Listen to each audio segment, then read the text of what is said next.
आता पोरं गर्दी करून का थांबले चला तर मग सांगतो. सकाळी उठून आवरलो ती डायरेक्ट पहिला सॅक भरा घेतलो. तिथनं चाललो ती कॉलेजला. बसमध्ये तिथून बसून पोचलो आपल्या हात कलंगल्या. तेवढा स्टॉपवर चाललोय तेवढा तिकडे आतऱ्या गाडी घेऊन आलता. आतऱ्या काय गाणे ऐकत चाललेला की संभाटाची. तिथनं स्टॉपवर गेलो तेवढा तिकडनं पोरं वाट बघत बसची. मग बस पण इकडनं आली. बसमध्ये बसलो ती पोचलो आपल्या कॉलेजमध्ये. कॉलेजमध्ये पोचले मग प्रॅक्टिकल त्यांनी करायला पाहिजे की. मग पहिला प्रॅक्टिकल होतं क्लासमध्ये गेलोय पण इथं आम्हाला जायचं होतं दुसऱ्या क्लासमध्ये. मग इथं आल्यावर पहिला मी इथं येऊन प्रॅक्टिकल त्यांनी कम्प्लीट करून झालं. चाललो परत डी ब्लॉक मध्ये कारण इकडे रेहण्यात भरायचा होता रिचेकिंगचा फॉर्म. तेवढा तिकडे ही पण कधी वागून थांबलेली काय माहिती. इकडे गर्दी तर लई होती. तेवढा तिकडे आर्यानं हळूच जाऊन फॉर्म भरून आलता आणि ओमक्या त्याला विचारायला कुठं भरलास म्हणून. आर्या म्हणाला माझं मी घरातनं भरून आणली. तेवढा तिकडे रेहण्यानं पण फॉर्म भरून घेतला आणि आलो आम्ही सी ब्लॉक मध्ये. बघितलं तर काय लेक्चर आपलं ऑफ होतं. तेवढा तिकडे रेहण्या काय तर मोठं सांगायला. नेहमी बघायला सवय झाली सकाळी उठून रात्रीच नाही.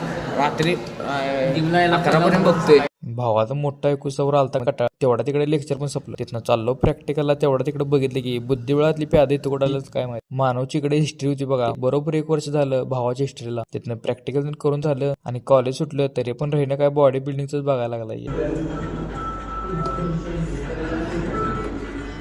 म्हटलं आता जिम लावून बॉडी बिडी करून आम्हाला मारते. तिथनं शेवटी कॉलेजमधनं बाहेर आलो. तेवढा सत्यमच्या गाडी बसलो ती पोचला हातला. तेवढ्या तिकडे वडा पण भरलेला. मग वडाप मध्ये बसून चाललो गावाकडे. शिवपुरीत आलो कळालंय की गाड्या आता मार्गे आहे. मग आता म्हटलं 5 मिनिटं उशीर जाऊन शेवटी आपल्या गावात पोचलो. ते डायरेक्ट गेलो घरातच. तेवढा तिकडे हॉलमध्ये बसली. तेवढा तिकडे आमच्या मम्मीनं त्या संग बिस्किट कसं दिली काय. तेवढाच कळालं की आपल्याला कामच लागणार होतं नाही. झेरॉक्स मारा जायचं होतं. झेरॉक्स मारा गेलोय. आपल्या इकडे झेरॉक्स मारा चालू आहे पण इकडे या भावांसारखं वेगळं. झेरॉक्स मारलो ती आलो डायरेक्ट घरात आलेलं. म्हटलं असाइनमेंट लिव्हा राहिलेली. असाइनमेंट कंप्लीट करून झालं. तेवढाच पोरांचा आवाज आला कारण आमच्या समाजात मिटिंग होती. तेवढा तिकडे मिटिंगला पण सुरुवात झाली. चला तर मग भेटू आता पुढच्या वेळेमध्ये.